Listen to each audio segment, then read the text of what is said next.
Bueno, muy bien, buen día. Buen día. Muchas gracias por la invitación a la Corporación Remanso, al profesor Mario Alberto Ruiz de la Universidad de Antioquia. Y quería felicitarlos por este evento. Me parece una propuesta, desde que recibí la invitación, me pareció una propuesta interesantísima, un desafío también, ¿no?, para pensar estas cuestiones que quienes no estamos en el tema no solemos pensar, evitamos pensar justamente. Y también, bueno, muchas gracias a ustedes por la presencia, por la escucha y por el diálogo que tendremos dentro de poco, porque la idea es presentar algunas pistas de lo que yo vengo pensando y en este desafío de intentar incorporar las cuestiones del evento. La idea es que después tengamos un debate, ¿no?, dentro de más o menos una hora. Entonces, este es el tema, ¿no?, por el que fui invitada a hablar, perdón. La vida enredada es el título que le pusimos, ¿no?, antes y después de las tecnologías digitales. Y voy a hacerlo a partir de algunas reflexiones plasmadas en este libro mío, La intimidad como espectáculo, que es una tesis de doctorado defendida en Brasil en el año 2007 y complementadas por cuestiones más actuales que trabajé en este otro libro, Redes o Paredes, la escuela en tiempos de dispersión, de 2012, y otras cuestiones que fueron apareciendo en los últimos tiempos y particularmente con la propuesta del evento. En todo caso, mi trabajo se centra en esta cuestión, ¿no?, esta cuestión que ustedes ven evocadas en esas imágenes, este fenómeno, ¿no?, que es nuestra creciente y veloz y cada vez más eficaz compatibilización con los dispositivos digitales de comunicación e información, sobre todo estos que todavía llamamos teléfonos, ¿no?, teléfonos celulares, teléfonos inteligentes, pero que en realidad son computadoras, ¿no?, computadores de uso individual, portátiles. Las computadoras de hace 10 años no eran así, ¿no?, eran un mueble que uno tenía en la casa, algunos de nosotros teníamos, y que compartíamos entre todos los miembros del hogar. No estaba siempre conectado a Internet, entonces ha cambiado muchísimo, ¿no?, la tecnología con la cual nos compatibilizamos, y me parece que este dispositivo, el que todavía seguimos llamando teléfono, y que es una computadora portátil, y que probablemente todos los que estamos acá tengamos uno por lo menos con nosotros todo el tiempo, el mío está acá. ¿Hay alguien que no tiene, por ejemplo, en este momento un dispositivo como este? Difícil, ¿no? Y si no lo tenemos, hay un momento así de escozor, porque cada vez los usamos para hacer más cosas y cada vez dependemos más de ellos para hacer más cosas, y estamos cada vez más tiempo en sintonía con ese mundo online. Entonces los seguimos llamando teléfonos, pero son sobre todo computadoras, ¿no?, computadoras de uso individual, portátil, móvil, individual y casi constante, equipados con pantallas, cámaras y acceso a redes todo el tiempo en cualquier lugar. Y que los usamos cada vez más, ¿no? Esas imágenes que están aquí evocadas en esta pantalla habrían sido de ficción científica, ¿no?, de ciencia ficción hasta hace poco tiempo, y ahora son las imágenes más habituales, ¿no?, las vemos en todos lados, espacios públicos o privados, y también las protagonizamos, ¿no? Es difícil no verlas incluso, ¿no?, se han popularizado enormemente. Eso es lo que hacemos, ¿no?, muy buena parte de nuestro tiempo. De modo que es algo que hace falta pensar, ¿no?, porque sucedió en muy poco tiempo y ha trastocado nuestros modos de vivir. De hecho, estos dispositivos los usamos para hacer muchas cosas, pero una de las cosas que hacemos con ellos es este fenómeno que me interesó en mi primer libro que cité, La intimidad como espectáculo, que me interesó investigar, ¿no?, esta transformación de la intimidad en espectáculo, ¿no?, esta exhibición de ciertos aspectos de nuestra vida que hasta hace poco tiempo no debían mostrarse, ¿no?, aquello que llamábamos íntimo. Pues bien, las redes nos permiten atravesar todas las paredes, incluso aquellas que solían separar la esfera privada del ámbito público. Esto es una barrera, había una barrera entre esos dos espacios en que transcurría la existencia, ¿no?, y una cierta dinámica característica de la era moderna. Cuando digo era moderna me refiero a esa cultura que tuvo su auge en el siglo XIX y buena parte del XX, irradiada por Europa, con su ímpetu colonialista y postcolonialista, ¿no? Pero el siglo XIX y XX se expandió a buena parte del planeta. Por lo tanto, esa dinámica, ¿no?, que constituía en separar dos ámbitos muy distintos de la existencia, por un lado la esfera privada y por el otro el ámbito público, definidos cada uno por ser lo contrario del otro, o sea, no solamente en espacios distintos, sino también mutuamente excluyentes, y por otro lado también complementarios, ¿no? Era necesario saber transitar entre un espacio y el otro. Bueno, esta dinámica se ha visto sacudida en los últimos tiempos, ¿no? Hasta hace poco había un consenso sobre su funcionamiento, estaba muy claro lo que se podía y lo que no se debía hacer en cada uno de esos espacios, toda una serie de reglas, protocolos, etcétera, y la intimidad claramente formaba parte del espacio privado. Bueno, todo esto se ha visto complicado, ¿no?, y desafiado en los últimos tiempos, pero es bastante complejo, no es que sea desactivado completamente, ¿no?, sino vamos a tratar de entender un poquito mejor qué es lo que pasó, qué es lo que está pasando. Y para eso creo que un primer paso es tratar de entender qué es o qué era la intimidad, ¿no? Y en ese sentido estas imágenes lo evocan, ¿no?, este concepto de intimidad que, al menos como nosotros lo conocemos ahora todavía, ¿no?, es cuando usamos esa palabra intimidad, ¿a qué nos referimos? Es algo que también es un invento burgués, digamos así, ¿no? Es algo típico de la sociedad moderna, occidental, moderna, siglo XIX y XX. Una esfera de la vida, ¿no?, muy valorada por esa cultura de inspiración burguesa, que comprendía un amplio conjunto de actividades, sentimientos, tareas, afectos, emociones, recuerdos y también toda una serie de trivialidades cotidianas que se consideraba que debían permanecer ocultas, ¿no? Esto es fundamental para la definición de intimidad. La mirada ajena, el espacio público sobre todo, debería permanecer distante de ese corazón de la vida íntima que se hospedaba en el espacio privado. Por lo tanto, parte fundamental de la definición de intimidad, como todavía la conocemos, es esta protección de la mirada ajena, ¿no? Era algo que solamente se compartía con unos pocos o con uno mismo, secreto, oculto, y protegida, ¿no?, protegida con paredes y pudores del espacio público. Paredes, no solamente paredes físicas de ladrillos, sino también... Gracias. Otros dispositivos materiales como las ventanas, las cortinas, las persianas, los cerrojos, las llaves, las cerraduras, ¿no?, toda una serie de dispositivos destinados a separar un espacio del otro y proteger a las actividades que se desarrollaban en el espacio privado, particularmente la intimidad de ese otro espacio, el ámbito público. Entonces, paredes por un lado, dispositivos físicos, ¿no?, barreras físicas, y por otro lado también dispositivos morales o válvulas morales, como los pudores, ¿no?, el pudor, el recato, la discreción, ¿no?, todos esos valores, ¿no?, morales que tendían a reforzar las paredes, ¿no? El pudor, la discreción, el recato tendían a proteger todo eso que se consideraba que debía permanecer oculto, la intimidad. Pues bien, la enfermedad, el dolor, el sufrimiento, la muerte, el duelo, todo eso también eran cuestiones privadas, ¿no? Había rituales públicos que los ponían y complementaban la cuestión privada, pero estaba muy claro también lo que pertenecía a la intimidad y al espacio público y a aquella parte que se mostraba y compartía. Son esos rituales de los que se habló hoy.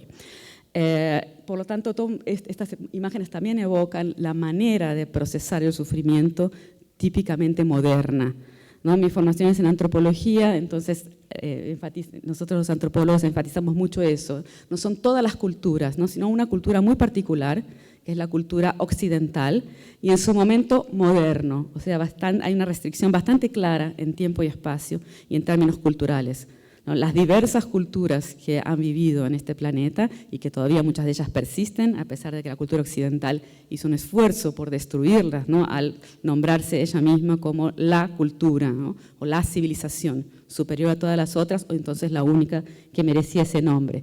Sin embargo, aún así, aún siendo una cultura muy particular, que es la occidental y moderna, porque tenía esta prepotencia, digamos así, ¿no?, de considerarse la cultura, aún así es una cultura, ¿no? Entonces, por eso relativizar, estos son ritos propios de esa cultura, la cultura occidental en su momento moderno. Y la hipótesis es que muchos estamos trabajando, que esto está cambiando, ya no pertenecemos más probablemente a esa sociedad, o nuestra sociedad está cambiando, se está transformando de modo tan intenso que tal vez estemos aproximándonos, inaugurando otro tipo, otra cultura, ¿no? Está conformándose otra cultura en esta sociedad globalizada del siglo XXI. De modo que lo que está sucediendo ahora en las últimas décadas es esta sacudida, ¿no? esta complicación, esta transformación de la dinámica propiamente moderna de esta separación entre espacio público y privado y de complementariedad muy clara, ¿no? Claro que hubo siempre transgresiones a esa frontera, pero eran transgresiones marginales, ¿no? Había un consenso sobre cómo debía funcionar y la ley y la moral apoyaba ese consenso. Bueno, esto está cambiando, ¿cierto? Esta división entre el espacio privado, que hospedaba la intimidad, y el espacio público con sus protocolos, formalidades, pudores, etc. De allí el recurso a este neologismo, a esa palabra, extimidad, ese término, esa expresión a la que yo recurrí en mi libro, para nombrar eso que ahora mostramos y que se parece mucho a la vieja intimidad, aquello que antes se llamaba intimidad, pero que probablemente no sea lo mismo, ¿no? Porque, como dije recién, parte fundamental de la definición de intimidad moderna y burguesa era que no debía mostrarse. Por lo tanto, cuando se expone, se transforma en espectáculo, ¿no? Y se presenta en el espacio público, aunque parezca lo mismo, probablemente no sea lo mismo, porque nuestra sociedad está cambiando. Por lo tanto, el mismo concepto de intimidad también está cambiando y quizás la palabra ya no sea suficiente para nombrarlo. Entonces, eso que hacemos, eso que se hace cada vez más, que es mostrar aquello que antes llamábamos intimidad, quizás tengamos que nombrarlo de otra manera.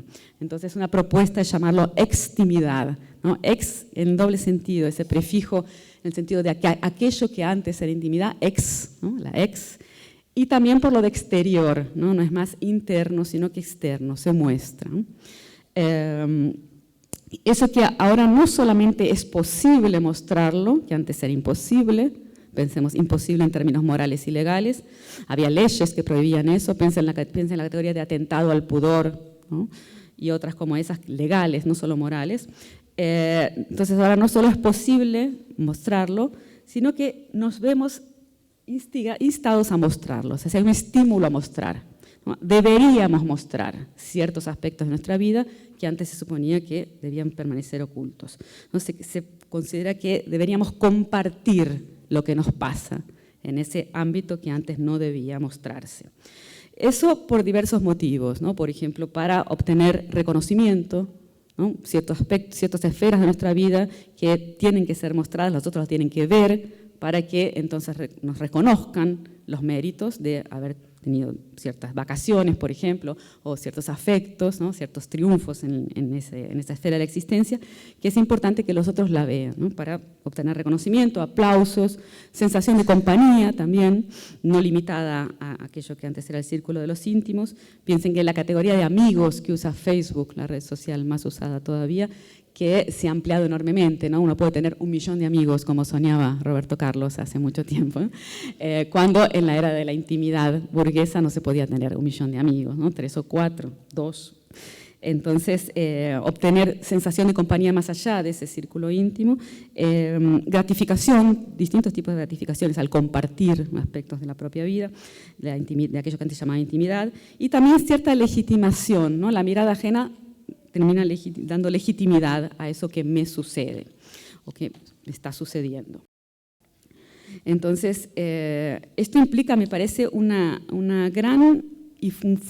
gran cambio, un fuerte cambio, una gran transformación histórica en los modos de vivir que está generando posibilidades existenciales antes inimaginables, ¿no? Lo que podemos hacer ahora no se compara con muchas cosas que antes eran completamente imposibles, incluso impensables, ¿no? El alcance que tenemos con estas posibilidades existenciales, pero también se abrió el campo para toda una serie de sufrimientos, descuidos, agresiones, hostilidades y riesgos igualmente inéditos, ¿no? Como con este creciente grado de exposición que a su vez implica una vulnerabilidad inédita, ¿no? Porque las paredes eran rígidas, oprimían, pero también protegían. Entonces hay riesgos de sufrir por exceso de exposición, por ejemplo, ante la mirada ajena. Esto de que estemos siendo juzgados todo el tiempo, evaluados, ¿no? Con ratings de cuánta gente le gustó nuestra selfie o no les gustó, comentarios, también la posibilidad de que algún aspecto de nuestra vida sea viralizado, y entonces los linchamientos virtuales, el bullying, ¿no? Todos estos fenómenos que también son nuevos, ¿no? Y que presentan desafíos para nuestros modos de vivir. Entonces, estos aparatitos con los cuales nos compatibilizamos en el último tiempo, esto también es una metáfora, ¿no? La idea de compatibilidad es una expresión que usamos para referirnos a máquinas que se conectan entre sí y tienen el mismo lenguaje y se entienden.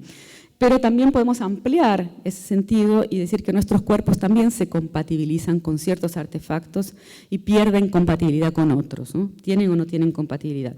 Entonces, en poquísimo tiempo, prácticamente es un fenómeno del siglo XXI, nos hemos compatibilizado con esos aparatitos que nos permiten superar muchos de los límites espaciotemporales que antes teníamos. Y además atraviesan todas las paredes y muchos de los pudores que solían separar el espacio público del espacio privado. Al compatibilizarnos con ellos, al aprender a usarlos e incorporarlos a nuestras vidas, también nos fuimos descompatibilizando con estas otras tecnologías, ¿no? Estas que ven ahí, tecnologías analógicas, sobre todo de lectura y escritura, que fueron tan importantes para el proyecto modernizador del mundo, lápiz, papel, escritorio, biblioteca, libro impreso, las cartas, los diarios íntimos, etc. Algunos notamos, por ejemplo, que estamos perdiendo la destreza que solíamos tener para escribir a mano, ¿no? Para usar lápiz y papel, cuadernos, agendas, o para leer un libro impreso de principio al final, ¿no? La actitud corporal y la temporalidad que requiere ese tipo de lectura, o leer un libro entero antes de empezar otro, ¿no? O sin interrupciones, no solo porque el celular está tocando o porque hay otras cosas, sino porque nosotros mismos tenemos esa inquietud de que hay otras cosas que están pasando todo el tiempo. Y aprendimos también a hacer varias cosas al mismo tiempo, mal que mal, ¿no? Mientras vemos un video, al mismo tiempo que leemos un email y contestamos, ¿no? Entonces desarrollamos esas capacidades, en fin, de adaptación a esta otra propuesta, ¿no? Que viene junto con las tecnologías digitales. Y esto me parece que no es casual que por esta descompatibilización con el arsenal analógico tan característico de la sociedad moderna y del proyecto modernizador del mundo, no es casual que también estemos perdiendo nuestra compatibilidad con casi todas las instituciones modernas, ¿no? Instituciones modernas me refiero a aquellas instituciones como la escuela, la cárcel, la fábrica, ideadas y implementadas por la misma sociedad occidental, de inspiración burguesa, triunfante, a fines del siglo XVIII, con el momento simbólico de la Revolución Francesa, por ejemplo, ¿no? La Revolución Industrial, etc. Entonces estamos perdiendo la compatibilidad con esas instituciones claves del proyecto modernizador, que hoy están en crisis. Todas ellas, de alguna manera, están viviendo una crisis, ¿no? Ya es algo que viene siendo conversado y tematizado en las últimas décadas, pero con las tecnologías digitales y con nuestra compatibilización con estos dispositivos, esta crisis se fue pronunciando, intensificando.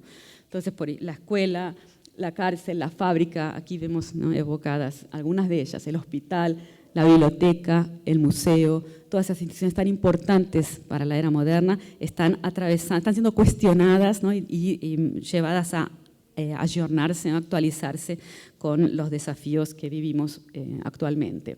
El cine y el teatro, ¿no?, también cuando suenan los teléfonos, o como esta situación de auditorio, ¿no?, también es una situación típicamente moderna, definida por paredes y por toda una serie de dispositivos que son comparables a estas. El teatro, por ejemplo, es una institución más antigua, ¿no? No es exactamente moderna, varias de ellas no son modernas, pero como nosotros las conocemos en su versión, ¿no?, más conocida últimamente, son modernas. Por ejemplo, el hecho de que el teatro tengamos que estar en silencio y todos concentrados en lo que sucede en el escenario, ¿no? En su versión medieval, por ejemplo, o griega, no era así. Entonces el teatro cerrado, con paredes, silencio, etc.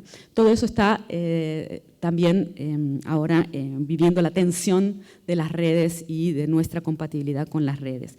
En el hogar En las casas también tenemos esos conflictos, ¿no? Situación de cena, por ejemplo, y no son solo los niños y los adolescentes que están conectados cuando deberíamos estar conversando o compartiendo un momento familiar, sino también los adultos, ¿no?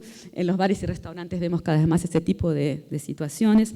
Entonces, todas esas instituciones están siendo desafiadas por esta novedad, ¿no? O relativa novedad, que se ha intensificado en los últimos tiempos. El consultorio médico también está atravesado, ¿no? Por el consultorio psicoanalítico, incluso psicológico. Las paredes tampoco llegan a ser tan rígidas como solían ser. Y las instituciones relacionadas con la muerte también, ¿no? También todos esos rituales modernos que fueron mencionados, desde el velorio, el entierro, pero también todo el cortejo, en fin, la temporalidad de esos rituales, todo eso está siendo desafiado por los nuevos modos de vivir relacionados con las tecnologías digitales. Todos sufren el impacto, ¿no? De esta transformación que no es solo tecnológica, ¿no? Al fin y al cabo, todas estas instituciones que mostré también pueden ser pensadas como tecnologías, ¿no? Dispositivos, herramientas, máquinas, ¿no? Formas de organizar la vida. Entonces, grandes aparatos culturales, ¿no? Que a su vez usan tecnologías. Todas ellas fueron, cuando fueron inventadas y la forma tradicional que todavía persiste, usan dispositivos analógicos, ¿no? No digitales. Están haciendo un esfuerzo, ¿no? Por actualizarse con los dispositivos digitales, pero fueron pensadas y son compatibles con los dispositivos analógicos. Y bueno, si las pensamos como tecnologías, ¿no?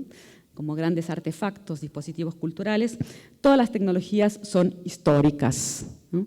Todas las tecnologías son históricas y por lo tanto no son neutras, como suele decirse. Esto creo que es un elemento muy importante para pensar estas cuestiones. Las tecnologías, se suele decir que son neutras, que lo que importa es cómo las usamos, ¿no? Que las tecnologías sirven para cualquier cosa, pero que lo importante es el uso que se les da. Bueno, en esta perspectiva que les estoy presentando, antropológica y genealógica, las tecnologías no son neutras. Pero no es que no sean neutras porque son buenas o malas, no es ese plano de la moralidad.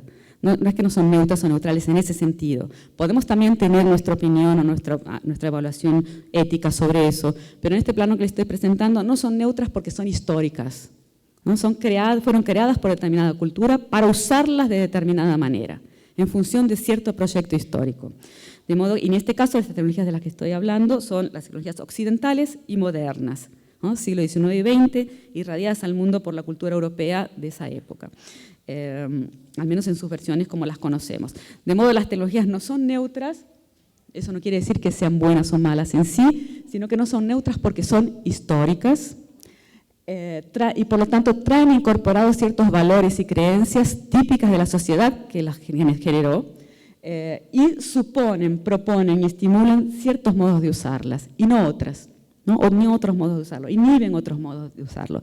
Y esos modos de usarlo no son inocentes, porque implican modos de vivir, ¿no? En ese sentido, estamos pensando en Internet, en los celulares, teléfonos celulares, pero las computadoras, etcétera, pero también podemos pensar en un lápiz, ¿no? Un lápiz también es una tecnología que fue inventada para ser usada de determinada manera, o un micrófono, un vaso, una botella, este atril, ¿no? Podemos hacer muchas cosas con ellos, con este aparatito, pero hay cosas que tendemos a hacer, ¿no? Y hay cosas que es muy difícil hacer con un lápiz, por ejemplo, o con Internet. Entonces hay ciertas cosas que son sugeridas.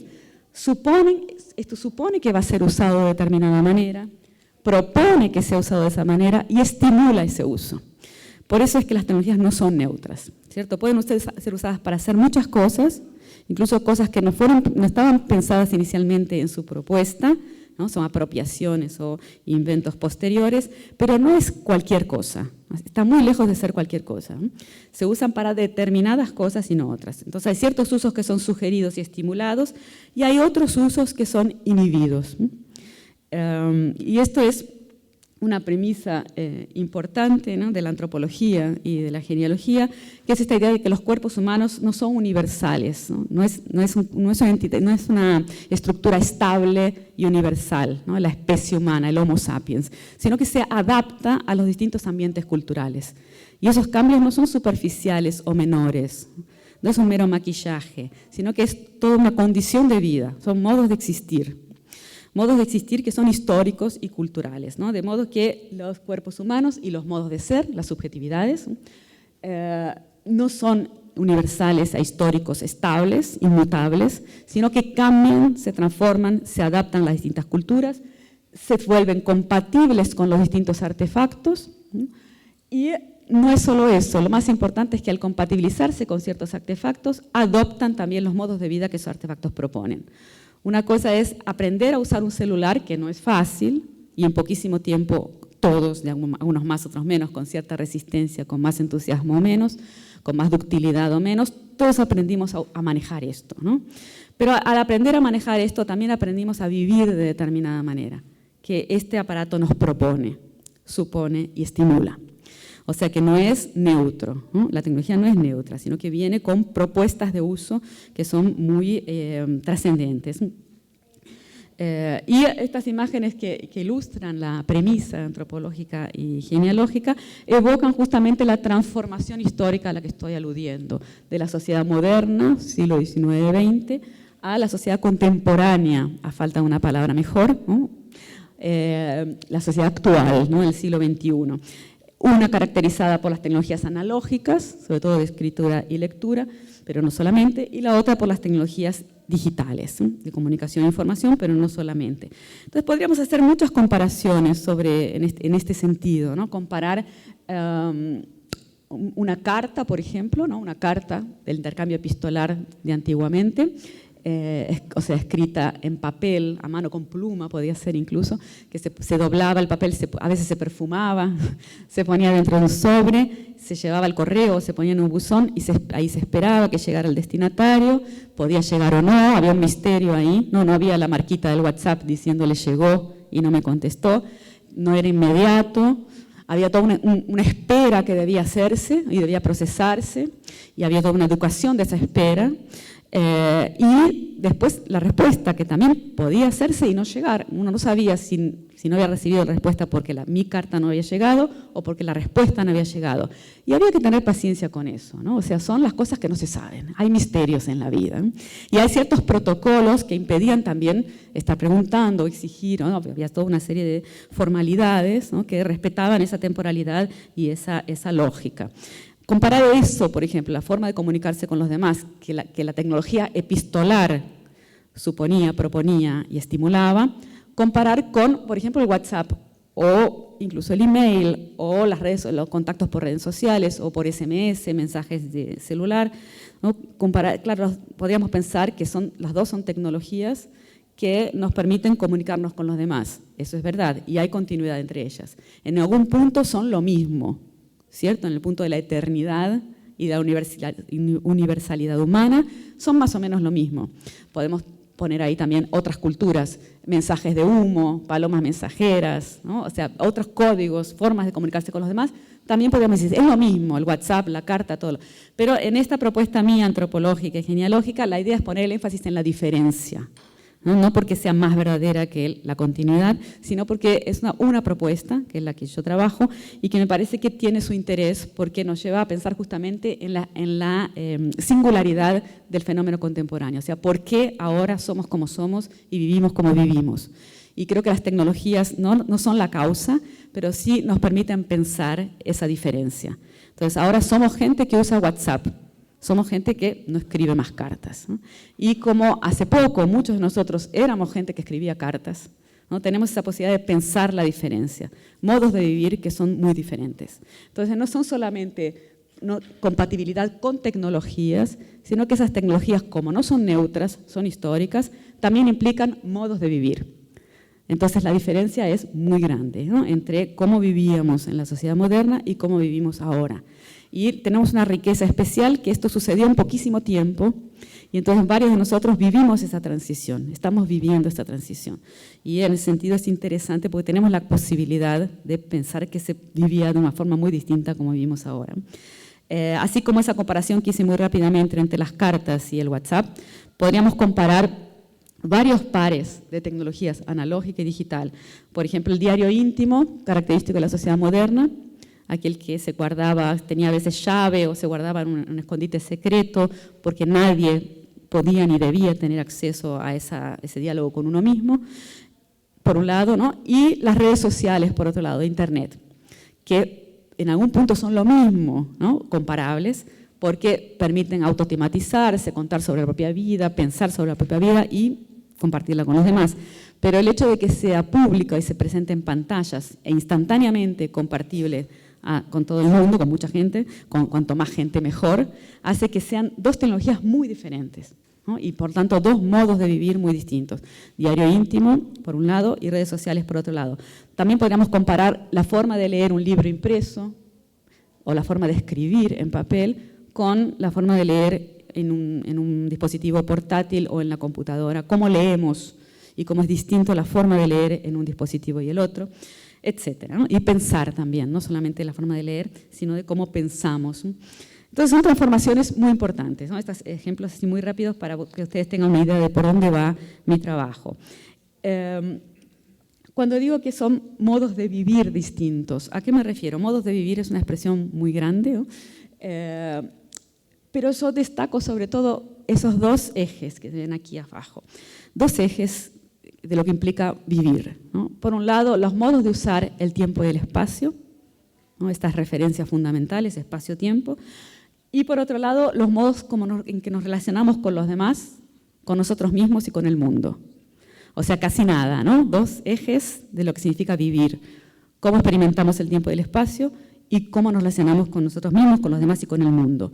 Me parece que estos dos ejes se ven muy afectados y es bastante claro cómo las tecnologías digitales nos permiten ver la diferencia, ¿no? En lo que implica ser compatible con las tecnologías analógicas modernas y ser compatibles con las tecnologías digitales. Entonces, uso del tiempo y del espacio, modo de relacionarnos con nosotros mismos, con los demás y con el mundo.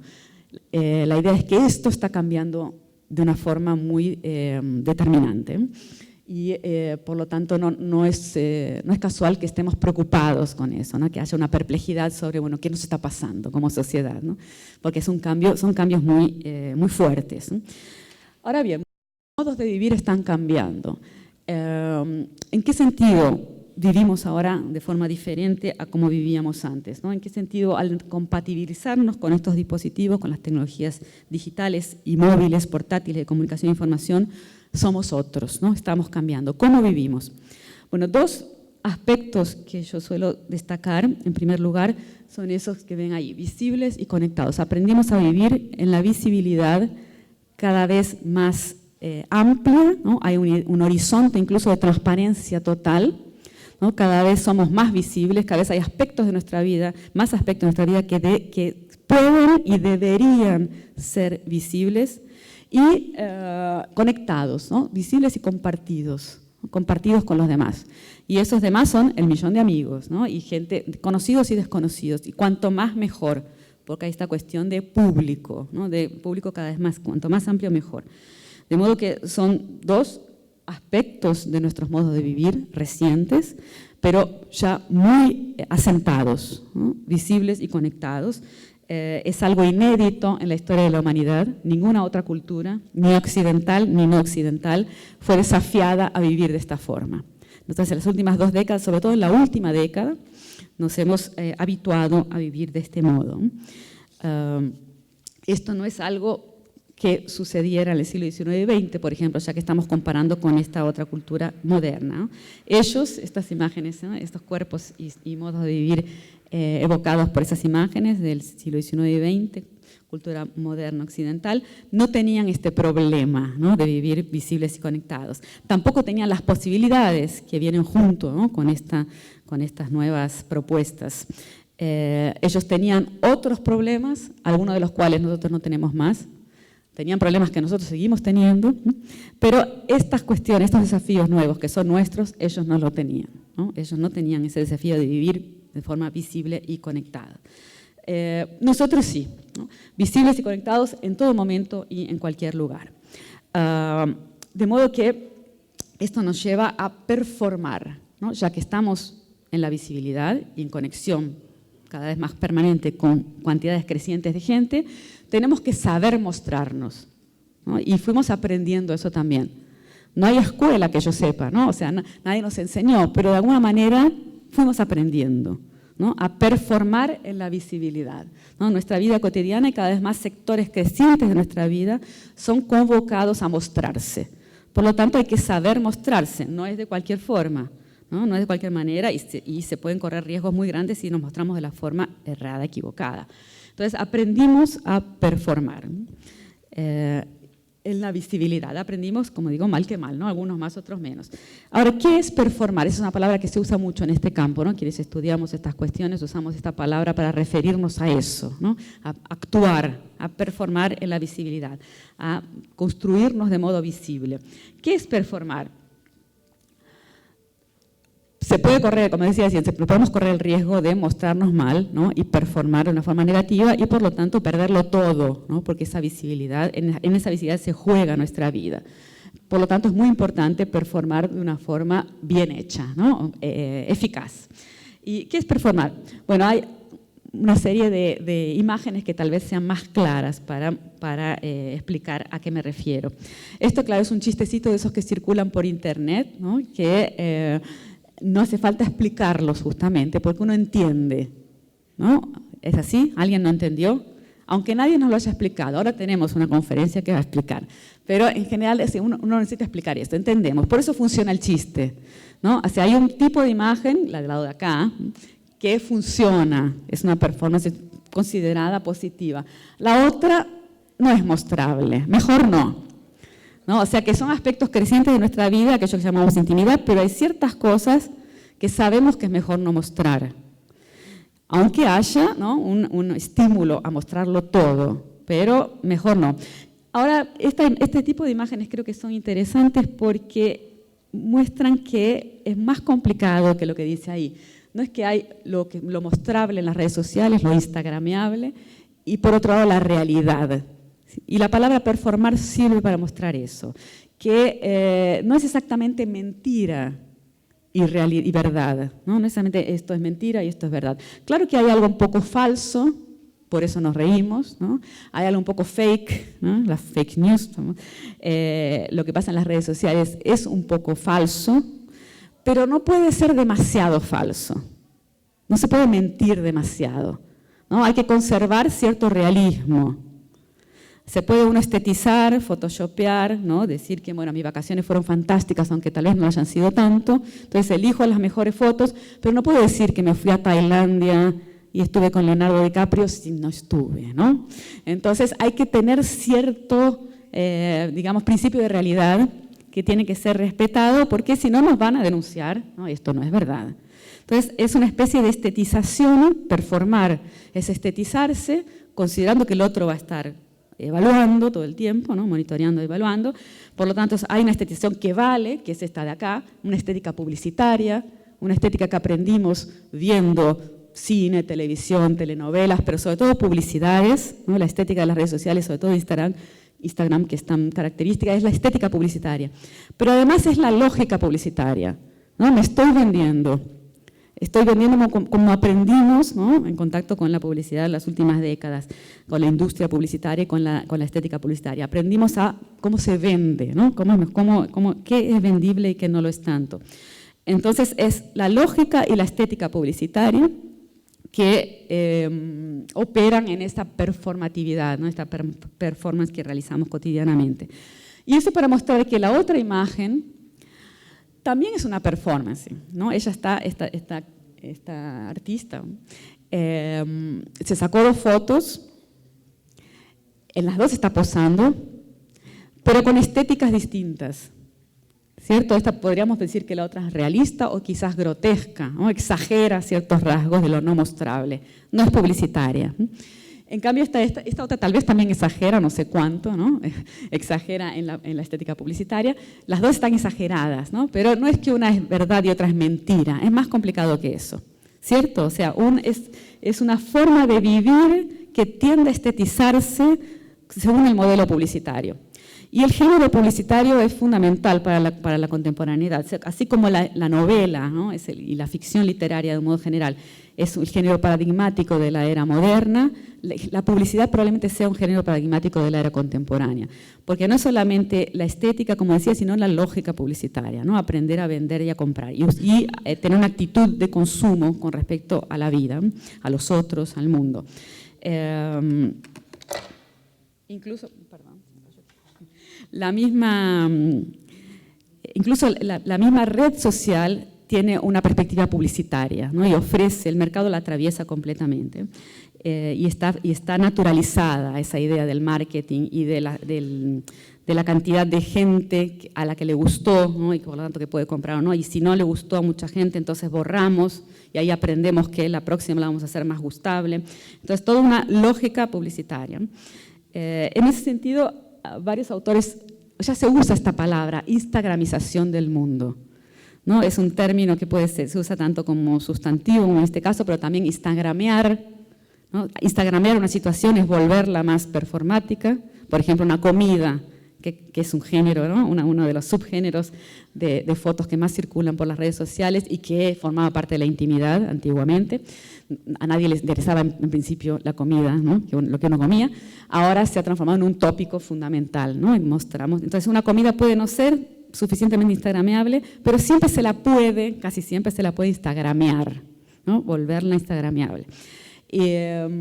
O instagrameable también, ¿no? Entonces, la instagramización del mundo consiste en eso, ¿no? La vida cotidiana y el yo, cada uno de nosotros, se estetiza como una suerte de espectáculo que es performático, estetizado, photoshopeado, ¿no? Pero al mismo tiempo realista, ¿no? Tiene que conservar este principio de realidad, no puede mentir demasiado, ¿no? Con una estética y con la lógica publicitaria, porque piensen que este género paradigmático de la contemporaneidad, que es la publicidad, también es así, ¿no? La publicidad miente, todos sabemos que la publicidad miente, cuando dice este jabón lava más blanco que el otro, o la Coca-Cola nos va a hacer feliz, o la Pepsi nos va a hacer feliz, miente, ¿cierto? O exagera, pero no puede mentir demasiado, porque si miente demasiado, hay dispositivos legales, ¿no? Tendientes a limitar eso, es publicidad desleal, o publicidad, en fin, tiene que ser castigada o recibir una punición. Por lo tanto, en las redes sociales también es así, ¿no? Se puede todos sabemos que se miente un poco en las redes sociales, que todo es un poco falso, pero no se debería mentir demasiado. Entonces, de nuevo, la lógica y la estética publicitaria opera en esta instagramización del mundo. Y aquí vemos otros ejemplos, quizás más habituales, con los cuales podemos identificarnos, ¿no? Ahora somos todos especialistas, entonces sabemos cuál es la mostrable y cuál es la no mostrable, ¿no? Cuál es la que nos vende mejor y cuál es la que mejor no mostrar porque no nos va a vender. Incluso pueden dejar de seguirnos o hacernos bullying, linchamientos virtuales, etc. Y aquí otro ejemplo de cuál es la performance válida porque tiene la estética, o sea, está adecuada a la estética de la lógica publicitaria y cuál es la que no. Y esta cuestión de la instagramización del mundo va más allá del yo de cada uno, ¿no? Y está permeando justamente al mundo, ¿no? A la vida en un sentido general. Vean, por ejemplo, esto un título de una nota, pues esto es un blog, pero podría ser una nota periodística también, que nos enseña cuáles son los museos más instagrameables, en el caso de México, ¿no? Museos más instagrameables. Les decía antes la crisis del museo como una institución también moderna, ¿no? Vean ahí como el museo también se transforma, ¿no? Con esta nueva lógica. Y ir al museo no es solamente una actividad de cultivo de la propia intelectualidad o de aprender contemplación de las obras de arte universal, del patrimonio de la humanidad, sino un paseo mostrable, ¿no? Una actividad que yo elijo hacer en mi vida y que quiero compartir con los demás y que los demás vean cómo mi vida es interesante, ¿no? Entonces, ¿cuáles son? Los medios de comunicación están también al servicio de eso. Estos paseos son más instagrameables que otros, ¿no? ¿Qué más? Helados. Los helados también, hay helados más instagrameables que otros, ¿no? Y así lo mismo con todos los aspectos de nuestra vida, ¿no? Estamos aprendiendo a instagramearnos, ¿no? Y la muerte también, ¿no? Este es un subgénero de los selfies, que son las selfies en velorios, por ejemplo, ¿no? Y es curioso que la selfie, el fenómeno selfie, ¿no? Que es una forma del autorretrato, uno podría hacer la genealogía del autorretrato y la selfie probablemente sea el último capítulo que yo sepa, ¿no? Los distintos tipos de selfies. El autorretrato también no es un género universal, ¿cierto? O sea, mirada antropológica, es un género en principio occidental, otras culturas no tienen ese género, y en Occidente también es relativamente reciente. tiene que ver con el individualismo, ¿no? Y esa idea del yo que es propia de la cultura occidental. Entonces, la genealogía del autorretrato probablemente va hacia el Renacimiento, no mucho más allá. Y es bien característico de la era moderna. Pero el autorretrato era aquello que algunos, los grandes hombres, ¿no? podían hacer de sí mismos y colgaban en la pared, por ejemplo, de la sala para mostrarle a los demás. O lo guardaban en el ámbito familiar o en el diario íntimo, ¿no? Ese tipo de prácticas modernas comparable con el diario íntimo, por ejemplo, ¿no? O con las cartas, con lo que decíamos antes. La selfie es distinto, ¿no? La selfie forma parte de esta genealogía, es un autorretrato, pero no se hace para colgar en la sala, por ejemplo, ¿no? Ni para guardar en el álbum de retratos familiares, ¿no? O dentro del diario íntimo. Se hace para mostrar y para compartir con los demás, y también requiere repercusión. Si no tiene repercusión, la selfie no sirve, ¿no? Se descarta. Todas se descartan finalmente, a no ser que se viralicen, ¿no? Pero tienen esa función, compartirlo con los demás y esperar una repercusión. Entonces, esas selfies que se hacen en velorios no es para guardar en el diario íntimo, no es para guardar en el álbum familiar, sino para compartir, ¿no? Sobre todo en las redes sociales o para mostrar en el momento. También los velorios son instagrameables, por tanto, ¿no? Y todo esto, la misma idea de selfie, el concepto de selfie que no existía, la palabra selfie no la conocíamos hace poco, buena parte de nosotros la conocimos en 2013, en este episodio, diciembre de 2013, que tal vez algunos recordarán, que fue justamente en el funeral de Mandela, ¿no? Nelson Mandela, que fue presidente de Sudáfrica, o en toda la historia, un héroe del siglo XX, y bueno, aquí vemos al expresidente de Estados Unidos, Obama, con su esposa Michelle, y ella creo que es la primera ministra de Dinamarca de la época y de Inglaterra, y el otro primer ministro de Inglaterra, que en esa ocasión solemne se sacaron una selfie.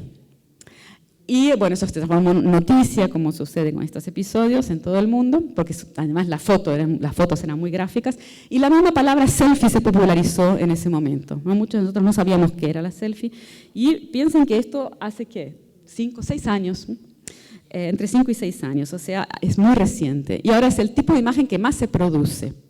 Y es curioso que, bueno, nació en un funeral, ¿no? También hay otro subgénero, selfie con suicidas. Este fue un caso famoso porque, bueno, fue pescada por un medio de comunicación y despertó cierta polémica, también en 2013. O sea, no se pierde nunca la oportunidad de performar ante los otros, ¿no? Y exhibir eso que antes se consideraba extimidad propia o ajena. Esto que les decía antes de las selfies, ¿no? Este autorretrato para mostrar. La palabra no existía y probablemente el fenómeno tampoco existía. O sea, cuando no tenemos una palabra, quiere decir que no hace falta nombrar eso que la palabra nombra. Por lo tanto, es muy, muy reciente. Y aún siendo reciente, ya es motivo de muerte el mismo fenómeno de selfie. Esta es una noticia de 2015. Decía que en el año anterior, ¿no? se habían muerto más personas sacándose selfies que asesinadas por ataques de tiburones. En este caso eran 15, creo, en todo el año, y 18 en el otro caso. Entonces, y claro, sabemos qué significa esto. Bueno, sacarse selfies en situaciones arriesgadas, como por ejemplo al margen de un precipicio, o manejando un auto, o cruzando la calle, ¿no? En algunos casos lleva a la muerte, en otros accidentes más o menos graves. Pero quiero decir con esto que se ha transformado en un fenómeno rotundo.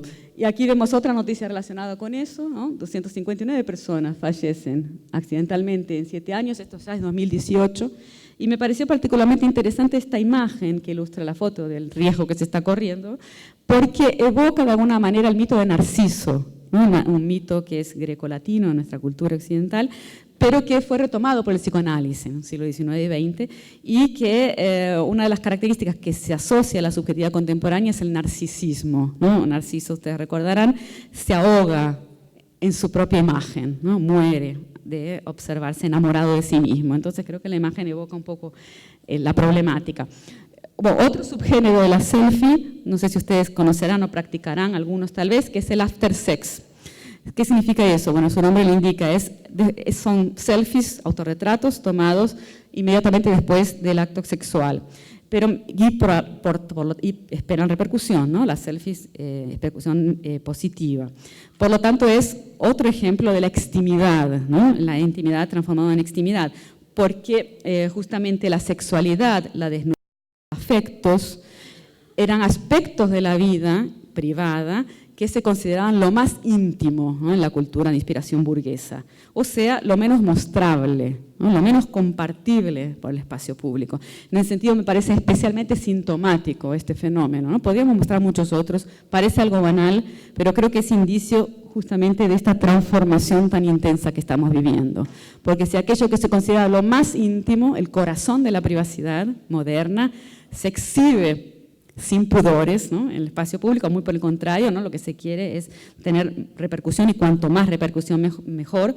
O sea, de nuevo, este tipo de autorretratos no son pensados para colgar en la pared de la sala, ni para guardar el diario íntimo, sino para compartir con más gente mejor, y esperando repercusión positiva para mostrar cómo uno tiene, por ejemplo, una vida muy interesante, intensa, etc. Estetizada, como siempre, ¿no? De modo que se desactivó en buena medida esa barrera, ¿no? de paredes y de pudores que solía separar el espacio privado del espacio público. De modo que no es casual que hayamos inventado las tecnologías que nos permiten hacer esto, ¿no? Transformar a la intimidad en extimidad. Entre ellas creo que las redes sociales se destacan, ¿no? Las redes sociales de Internet, pero no son las únicas, ¿no? Inventamos estas tecnologías y las adoptamos con tanto entusiasmo y eficacia y rapidez, entre otras cosas para practicar esta novedad, ¿no? Que es transformar la intimidad en extimidad. Incluso en el caso de la muerte, ¿no? Que muchos aspectos del sufrimiento relacionado con la muerte solían ser preservados en la intimidad y en el espacio privado y en la intimidad. De modo que, bueno, aprendimos a, como esas imágenes evocan, ¿no? Aprendimos a vivir de este modo, visibles y conectados, usando las tecnologías digitales, pero no por causa de ellas. O sea, no es porque tenemos celulares e Internet que vivimos así, sino al contrario. O sea, inventamos estas tecnologías porque algo viene transformándose en nuestra sociedad en las últimas décadas, ¿no? Que nos llevó a inventar las tecnologías.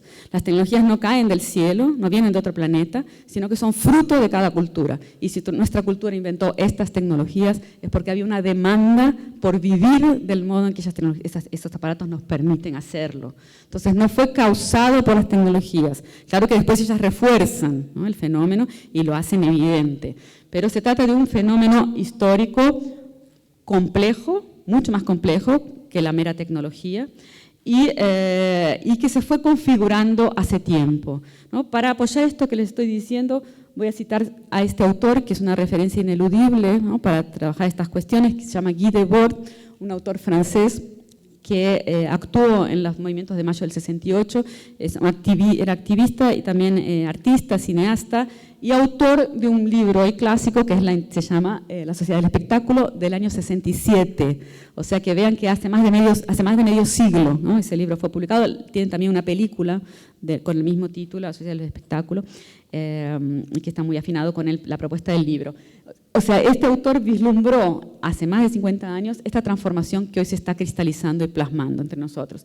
El surgimiento de un nuevo tipo de sociedad, una transformación de la sociedad, articulada en función de las apariencias y las imágenes, y él veía esto con el foco puesto en justamente el auge de las tecnologías, de los medios audiovisuales, el cine comercial, la televisión y particularmente la publicidad, el marketing, el consumismo, ¿no? Como géneros que estaban en ese momento muy activos, ¿no? y creciendo enormemente.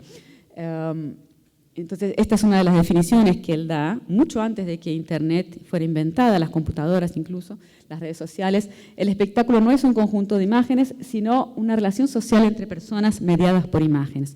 O sea, es una forma de vivir, una forma de relacionarse con los demás, ¿no? El mundo estaba cambiando, ya era posible vislumbrar eso hace más de 50 años, de modo que no se trata de un cambio gestado o provocado por los celulares, por ejemplo. Los celulares son muy, muy recientes, pero sí los celulares tuvieron tanto éxito, ¿no? Y si nos compatibilizamos con ellos de forma tan eficaz en tan poco tiempo, probablemente sea por eso, por esto, ¿no? Porque nuestra sociedad venía cambiando y demandaba, había un suelo ya, ¿no?, formado y sedimentado para que estas tecnologías pudieran florecer.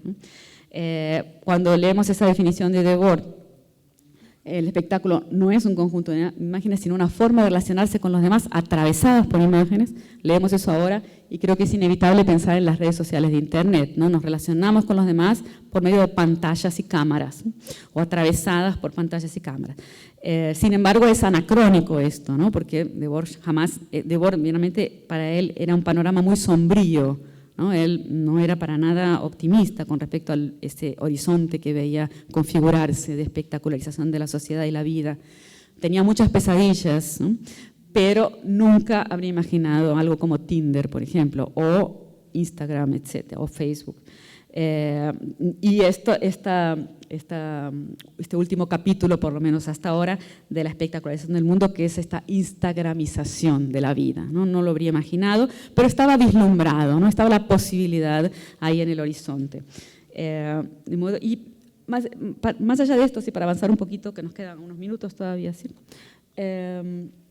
Hay un detalle muy importante de esta transformación de los modos de vivir, ¿no? Visibles y conectados son dos aspectos que destaqué, pero ahora vamos a detenernos en esta cuestión de que en todo momento y en cualquier lugar. Eso creo que es fundamental, porque hay algo que tiene que ver con la falta de límites, que creo que es una marca de la contemporaneidad, ¿no? La idea de sin límites, ¿no? El modo Wi-Fi que funciona en todo momento y en cualquier lugar. O sea, funciona, esto es importante también. Los celulares funcionan en todo momento y en cualquier lugar, la red Wi-Fi, Internet, etcétera. Pero al mismo tiempo estos aparatos funcionan en todo momento y ellos nos hacen funcionar a nosotros también, ¿no? Funcionan y nos hacen funcionar en todo momento y en cualquier lugar, ¿no? Nos estimulan a que funcionemos todo el tiempo y sin parar, ¿sí?, y en cualquier lugar. Recordemos que las tecnologías no son neutras, ¿no?, cargan valores, creencias y modos de vivir. Entonces, esta cuestión de no tener límites, ¿no?, y de funcionar todo el tiempo forma parte de creencias y valores nuestros, ¿no? Está bien, entre comillas, ¿no?, es considerado deseable no parar, ¿no?, y estar todo el tiempo funcionando, activos y sin pausa. Y recordemos también la cuestión del uso del tiempo y el espacio, que les decía que era uno de los ejes cruciales de transformaciones de los modos de vivir. Entonces, esta idea de ilimitado tiene todo que ver con la forma en que usamos el tiempo y el espacio ahora y el contraste con cómo se usaba en la era moderna, ¿no? Ilimitado. Estas imágenes evocan un aspecto de esa falta de límites, ¿no? Los celulares, Internet, ¿no?, y la propuesta de uso que ellos nos traen no hace diferencia entre día y noche. No sé si ustedes lo han notado, ¿no?, que perturban nuestro sueño también. Para muchos de nosotros es la última cosa que hacemos antes de dormir, la primera que hacemos cuando despertamos, y también en medio de la noche, si sucede que nos despertamos, vamos allá a ver qué pasó, qué nos estamos perdiendo. Entonces, no hay diferencia entre día y noche, no hay diferencia entre vacaciones y no vacaciones, o fin de semana, día de estudio y trabajo, momento de no estudio y trabajo, horario laboral y horario no laboral. Entonces, no hay límites temporales, pero tampoco hay límites espaciales. Estamos conectados todo el tiempo. No es que por venir a la conferencia o al congreso vamos a estar desconectados, porque no aguantamos, ¿no? O sea, no toleramos el límite, ni de tiempo ni de espacio. Entonces, acá están las paredes muy claramente delimitando tiempo y espacio, ¿no? El espacio muy claro, este cuadrado aquí o rectángulo, y el tiempo, esto empezó a las 8, o sea, a las 9, cuando sea, y tiene una hora para terminar, y supuestamente, les recuerdo, en ese periodo temporal no deberíamos hacer otra cosa más que estar concentrados en esto que sucede acá. Para eso fue inventada esta tecnología, la del auditorio, recortar tiempo y espacio y concentración en solamente esto. Pero bueno, nosotros ya somos cuerpos compatibles con esta otra propuesta de vida, sin límites, y nos cuesta mucho adaptarnos a esta propuesta de concentrarnos en una sola cosa cuando hay tantas otras que están sucediendo fuera de este espacio-tiempo, ¿cierto? Entonces esto de lo ilimitado creo que es fundamental. No hay límites de tiempo, el tiempo se ha vuelto ilimitado, día y noche, vacaciones, no vacaciones, pero tampoco hay límites espaciales El Wi-Fi funciona en todas partes, o debería funcionar, y cada vez más realmente funciona. Dentro de la casa, en la calle, dentro del aula, en el entierro, en el velorio, etc. O sea, en todo el tiempo estamos o deberíamos estar conectados, sin límites. Y hay toda una ansiedad, ¿no? Que es justamente como no hay límite. Hay poquísimos espacios en los cuales sucede eso, por ejemplo en el avión, pero ya cada vez menos porque va a haber posibilidad, está habiendo ya posibilidad de acceder al Wi-Fi en el avión. Pero a veces tenemos la impresión cuando estamos en el avión y sabemos que no hay posibilidad de conexión, ¿no? Se crea una vivencia del espacio-tiempo muy distinta y da una especie de tranquilidad, ¿no? Porque esto es muy demandante también, estar todo el tiempo sabiendo que estamos perdiéndonos cosas. Cuando sabemos que no hay posibilidad, bueno, no hay Wi-Fi, produce al principio una ansiedad, ¿cómo voy a hacer? Hasta último momento conectándonos para no perder, ¿no? Pero también cuando no estamos conectados sabemos que no hay nada que hacerle. Entonces hay una vivencia del espacio y del tiempo muy distinta a aquella que, o cuando vamos al cine todavía, ¿no? O al teatro, aunque está interceptado por todas estas otras cuestiones.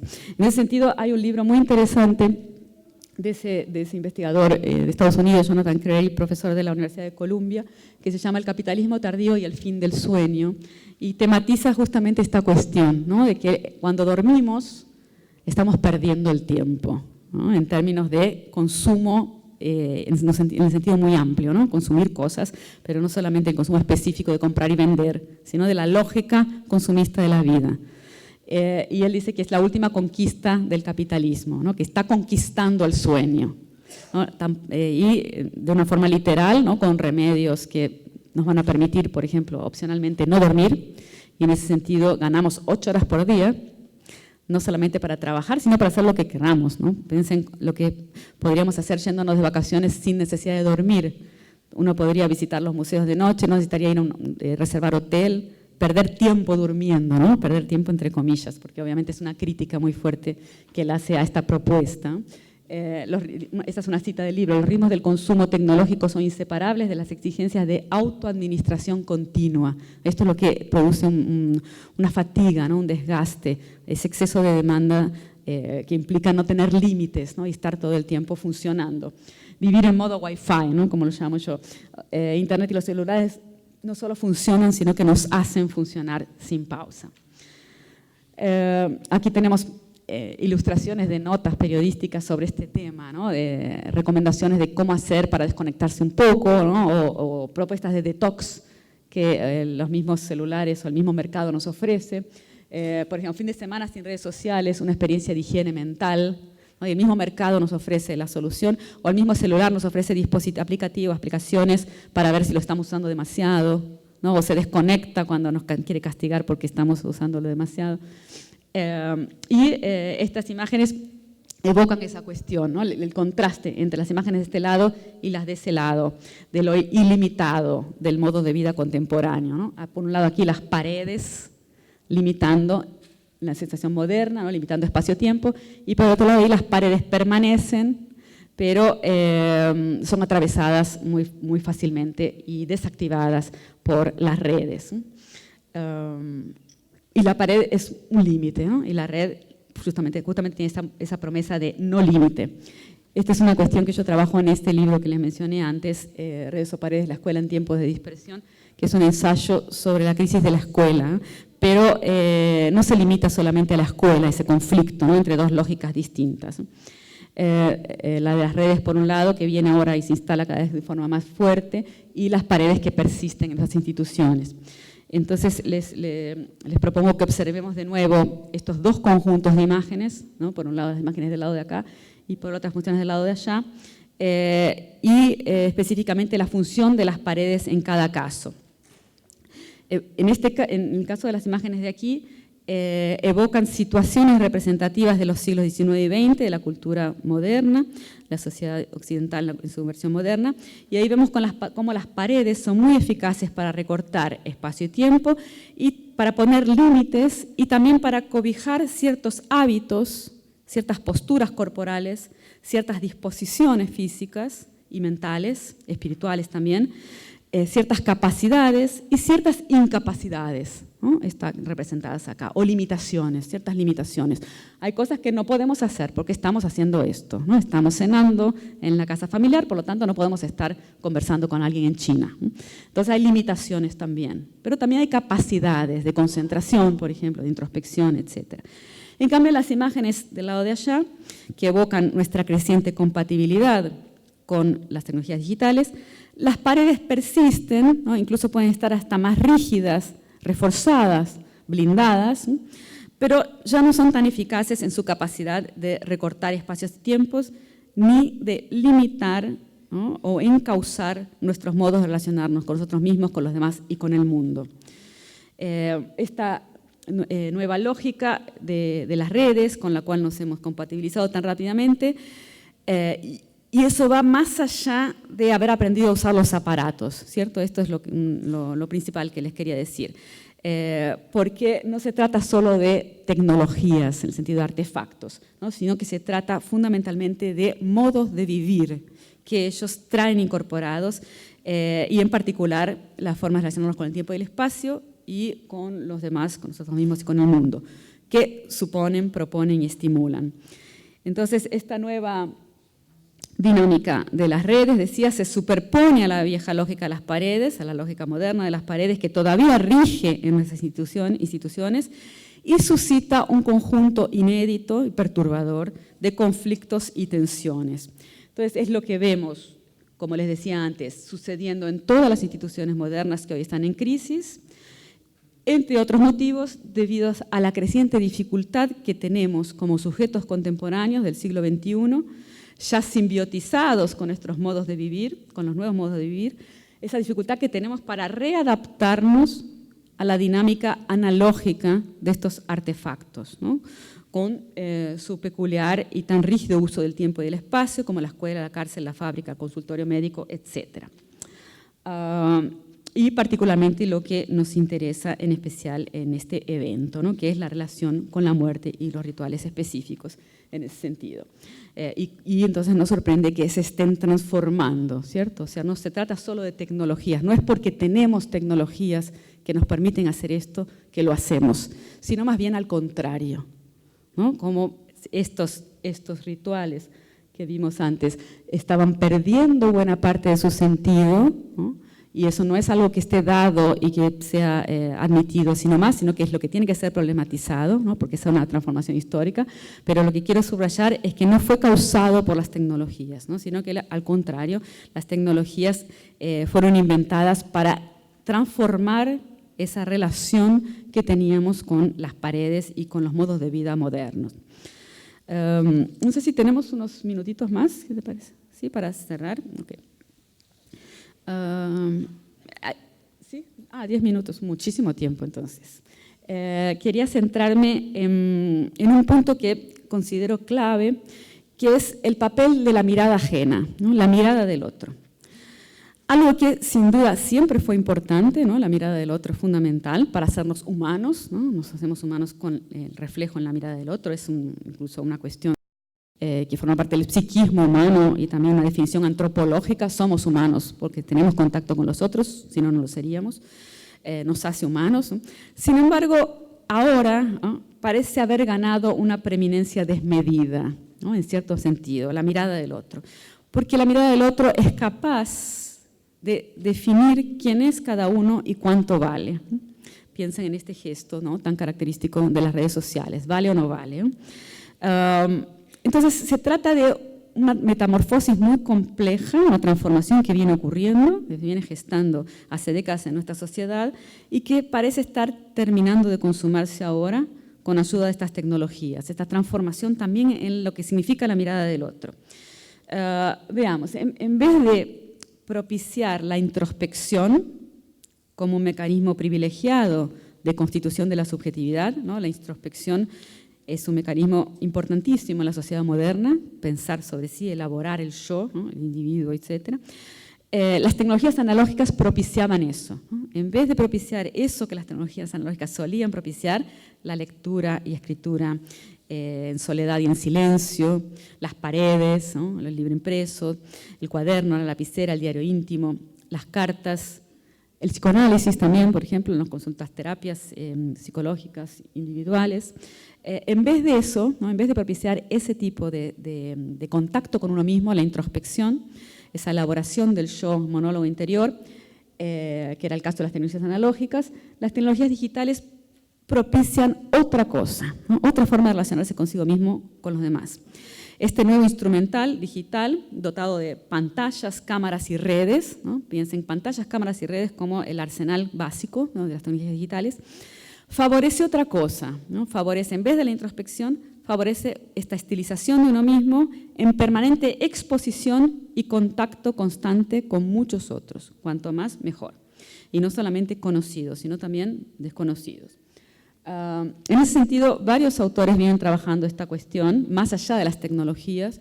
Uno de ellos que voy a citar rápidamente para que ustedes tengan la referencia si les interesa, es David Riesman, un sociólogo de Estados Unidos, que ya en los años 50, en 1950, escribió este libro que es un clásico de la sociología, La muchedumbre solitaria, citado incluso por Guy Debord en su libro La sociedad del espectáculo, del 67, que mencioné antes, este autor detecta esta transformación que se venía gestando en los años 50 entre los jóvenes de Estados Unidos. Piensa en la generación que luego protagonizó las rebeliones juveniles, el hipismo, la contracultura, ¿no? la revolución, la resistencia a la guerra de Vietnam, ¿no? Toda esa transformación tan importante en los años 60 y 70.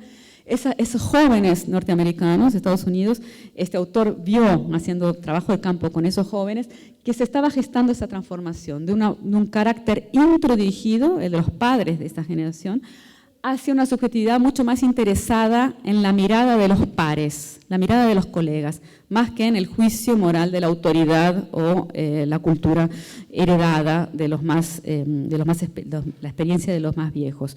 Entonces, esta transformación de lo introdirigido a lo alterdirigido, como dice, que es la palabra que usa David Riesman, ¿no? De introdirigido, orientado hacia adentro, hacia un modo de configurarse que es cada vez más dirigido, orientado hacia la mirada del otro, ¿no? Sería una transformación de los modos de ser, de la subjetividad en las sociedades occidentales, muy reciente, ¿no? Los primeros indicios fueron detectados en la sociedad de Estados Unidos, que luego se irradió al mundo, ¿no? En la segunda mitad del siglo XX, la influencia de Estados Unidos culturalmente fue gigantesca, comparable tal vez a la de Europa en el siglo XIX.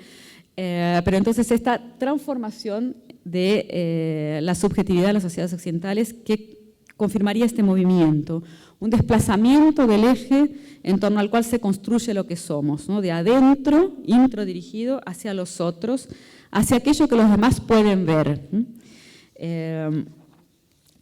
Piensa en la idea de lo esencial es invisible a los ojos, ¿no? Tan característica de la subjetividad introdirigida. Lo que importa es la belleza interior, las apariencias son vanas o falsas, lo que importa es lo de adentro, que me constituye y que solo yo o los muy íntimos tienen contacto, y que es misteriosa también, pero hay que elaborarla y con cuidado, con introspección, etc. Entonces habría una transformación histórica en los modos de configurar el carácter, ¿no? La personalidad, de adentro hacia afuera, ¿no? O hacia los otros, ¿no? Más recientemente esto fue mucho más trabajado y particularmente en el psicoanálisis, viene siendo muy estudiado, en la psicología en general. Uno de los autores que trabajó esto es Benilton Becerra Jr., que fue mi orientador de la tesis de doctorado que hice en salud colectiva. Ese texto que está citado aquí es de 2002, o sea, bien principios del siglo XXI, y él vislumbró en la clínica psicoanalítica estas transformaciones, ¿no? Lo llamó el ocaso de la interioridad, como otras formas de autotematizarse, ¿no? de expresar por qué me siento como me siento, ¿no? Y por qué soy como soy, ¿no? Otras formas de autotematizarte, otras formas de expresar el sufrimiento y también otras formas de demandar soluciones, ¿no? El sufrimiento no se expresa o no se vive tanto como conflicto interior, misterioso y complicado, ¿no? Que demanda, por lo tanto, todo un trabajo de introspección y de elaboración de años y años y de sufrimiento a su vez, sino que es una falla que se podría solucionar y que se debería solucionar rápidamente, ¿no? Con técnicas de efecto inmediato, como por ejemplo las pastillitas, ¿no? Los remedios, los psicofármacos o servicios que se pueden comprar, ¿no? Entonces son otras formas de autotematizarse y otras formas de vivir el sufrimiento, otras formas de demandar soluciones. De modo que con esta transformación, esta crisis de la interioridad y esta creciente importancia de la mirada ajena, ¿no? De la construcción de uno mismo en contacto con la mirada del otro, es un factor fundamental para pensar lo que está sucediendo en nuestra sociedad, ¿no? El ámbito público, por lo tanto, se convierte en un espacio donde todos pueden o deberían ver quién es cada uno, quién soy yo. Entonces, no sorprende que en este contexto las apariencias ya no sean tan vanas, frívolas, menores, insignificantes o hasta engañosas, como solían serlo en pleno siglo XIX y durante buena parte del XX, cuando lo esencial era invisible a los ojos y lo importante era la belleza interior, sino que hay toda una serie de herramientas destinadas a trabajar la apariencia, ¿no? Como el culto al cuerpo, cirugías plásticas, tecnologías de cosméticas, etc. Entonces podríamos decir que el lugar de la verdad se trastocó también. O sea, la verdad ya no se hospeda dentro de mí mismo, ¿no? Ni emana de mi interioridad prioritariamente, no está hospedada en la interioridad psicológica de cada individuo, sino que la verdad sobre quién soy, ¿no? Tiende a ser irradiada y proyectada por la mirada ajena, ¿no? El otro, la mirada ajena, sabe mejor que yo quién soy yo y tiene capacidad de juzgarme, ¿no? Entonces la verdad emana cada vez más de la mirada ajena y cada vez menos de dentro de esa interioridad oculta y misteriosa. Entonces son los otros, y estoy ya terminando con esto, ¿no? Los otros definidos de modo creciente como espectadores o seguidores, ¿no? La audiencia, el público, los fans, quienes tienen la capacidad de decir quién es cada uno y cuánto vale. Incluso de un modo muy literal, ¿no? Haciendo clic en el botón me gusta y aplaudiendo con corazoncitos, sonrisitas y todo, o bien despreciando, ¿no? Nuestras manifestaciones visibles y viralizándolas negativamente, haciendo bullying, etc. De modo que esta novedad de ser visibles y conectados, ¿no? Vivir en la vidriera, tiene como contracara el riesgo de una vulnerabilidad inédita, ¿no? Esta fragilidad que implica exponerse ante la mirada ajena que a veces es despótica, ¿no? Y que puede desdeñar el propio perfil sin que haya otras instancias donde refugiarse y desarrollarse de forma más protegida, ¿no? Pensemos que tanto la intimidad de la era moderna como la interioridad de la subjetividad introdirigida de la era moderna parecen estar dejando de cumplir esa función, ¿no? De preservar, de ocultar ciertos aspectos de nuestra vida y de proteger, ¿no? Porque las paredes que separaban ambos espacios, público y privado, no solo eran opresivas, rejas, candados, etcétera, cerrojos, persianas, sino que también podían amparar y proteger. Y esas paredes cada vez están ejerciendo menos esa función, ¿no? Nos dejan más vulnerables, más expuestos a la mirada ajena. Y esto está afectando también los modos de sufrir y particularmente los modos de tratar y elaborar el duelo. Entonces creo que esto forma parte de una gran transformación histórica en los modos de vivir y de morir, que no se trata solo de algo tecnológico, no es solo la técnica, sino que es una gran transformación histórica, antropológica, ¿no? De enorme magnitud y mucho significado, y las tecnologías forman parte de esta transformación y nos permiten justamente observarlo con detenimiento, con atención, porque lo ponen en evidencia, ¿no? Ponen en evidencia esta transformación que viene ocurriendo hace tiempo y es cada vez más profunda, intensa y acelerada. Bueno, esto es lo que quería decir por hoy, porque mañana hay otra conferencia mía que es continuamos, ¿no? Capítulo 2. Sí, la idea es aprovechar ahora estos 15 minutos que tenemos para hacer un debate, si quieren hacer alguna pregunta, un comentario. El momento es este. Muchas gracias.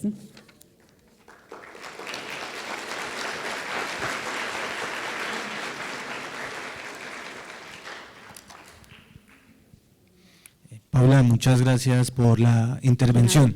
¿Quién está hablando? Perdón, levanta la mano, por favor. Por aquí. Ah, sí. Paula, tengo dos preguntas. Okay. Una es, tú mencionabas que dentro de toda esta exhibición se está clasificando qué se exhibe y qué no se exhibe. Entonces, eso me lleva a la pregunta si todavía sigue existiendo de todos modos una relación con la intimidad, teniendo en cuenta que hay un sesgo frente a lo que se está mostrando al otro. Y también eso me lleva a la siguiente pregunta y es, ¿cómo ha cambiado nuestra relación con la soledad, entendiéndola en la relación consigo mismo? porque de hecho en las imágenes que tú mostrabas, pues una particularidad era que había como un espacio de introspección en la elaboración de la carta, en la lectura del libro, que demanda, es un ejercicio consigo mismo. Entonces también me pregunto si nuestra relación con la soledad, entendiéndola en esos términos, también ha cambiado, si nos cuesta relacionarnos con nosotros mismos. Sí, seguro.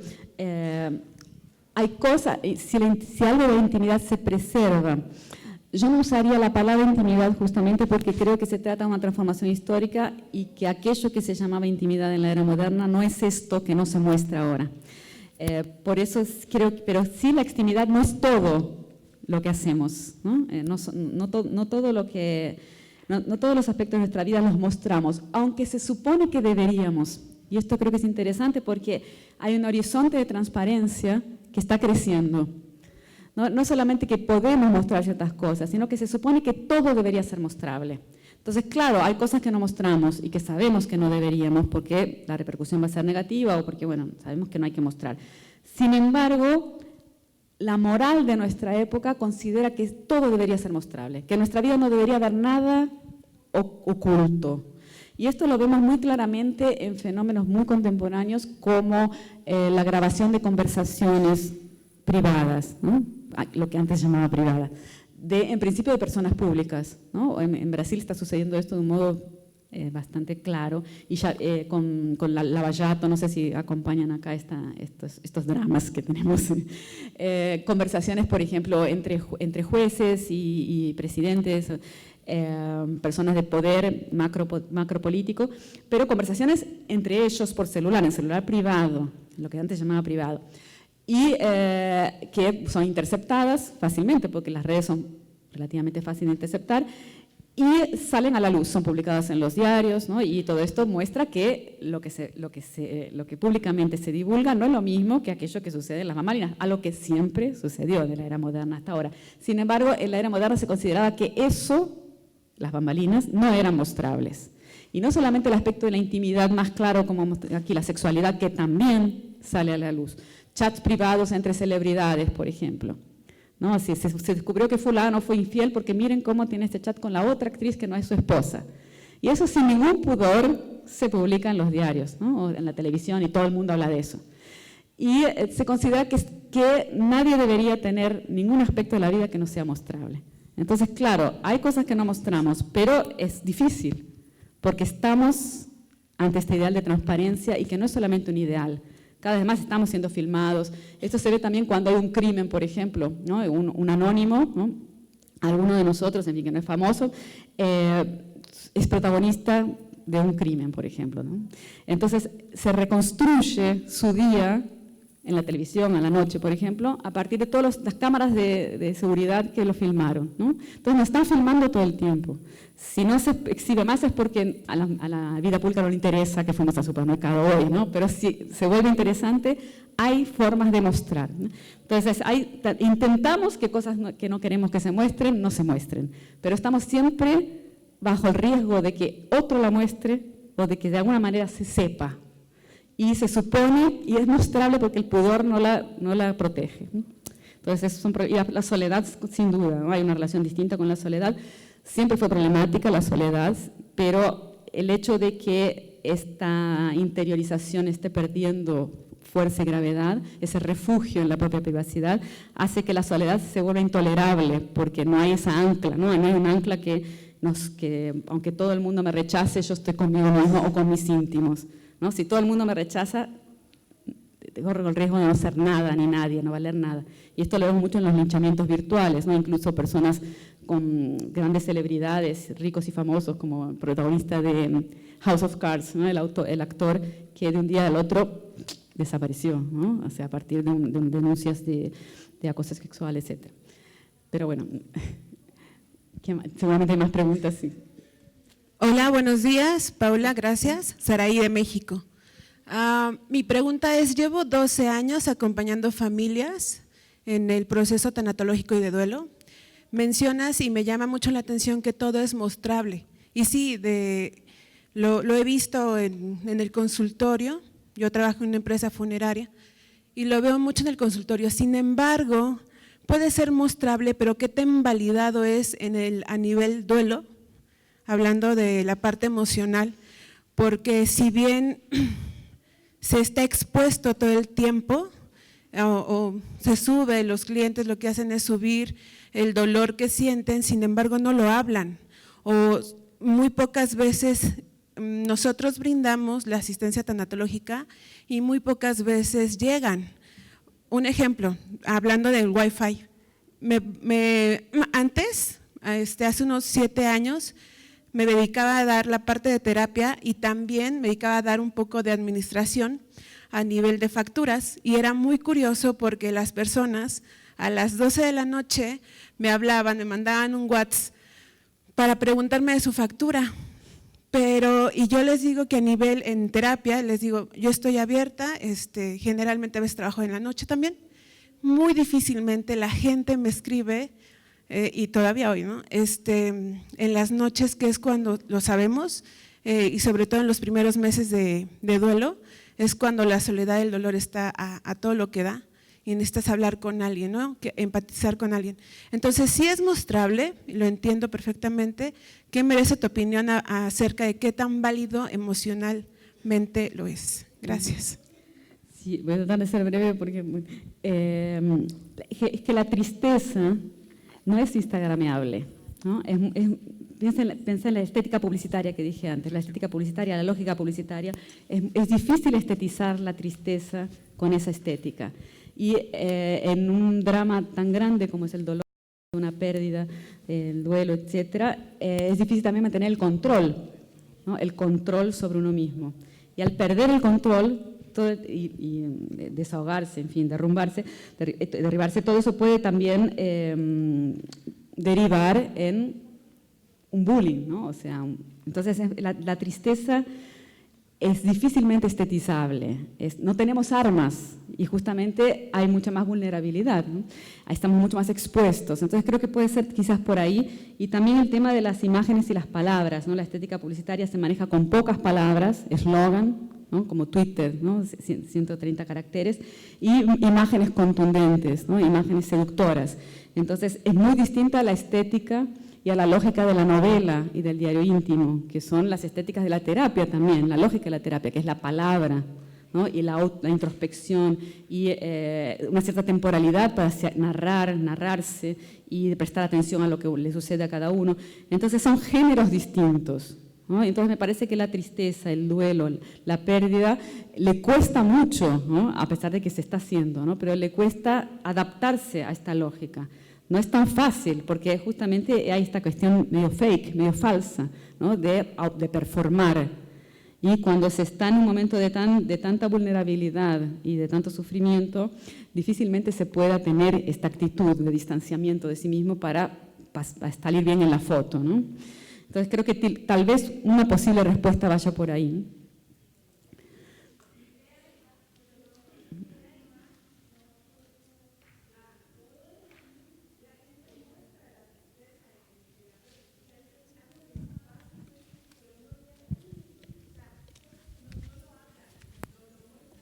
Sí, esto es lo que decía con la cuestión de la imagen y palabra.